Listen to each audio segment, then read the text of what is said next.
Hello friends, ഇന്ന് ഞങ്ങൾ എങ്ങോട്ടാ പോണേന്ന് അറിയാമോ? ഞങ്ങൾ എയർപോർട്ടിൽ പോവാണേ. ഞങ്ങളെ ഡാഡി ഇന്ന് വരുവാണേ.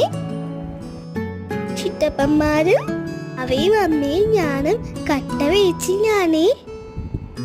എനിക്ക് എന്ത് സന്തോഷമാണെന്നറിയാമോ? ഞാൻ നോക്കി നിൽക്കുക. ഇപ്പൊരു കാഴ്ച കാണാം.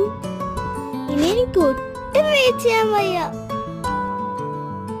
റെഡി, 1 2 3. പിയോൻകുട്ടന്റെ പണി കണ്ടോണേ. പിയോൻകുട്ടൻ കരച്ചിലോട് കരച്ചിൽ. അങ്ങനെ ഞങ്ങളുടെ ഡാഡി വന്നേ. ഞങ്ങൾ ഇനി വീട്ടിലേക്ക്. I love you. Bye bye.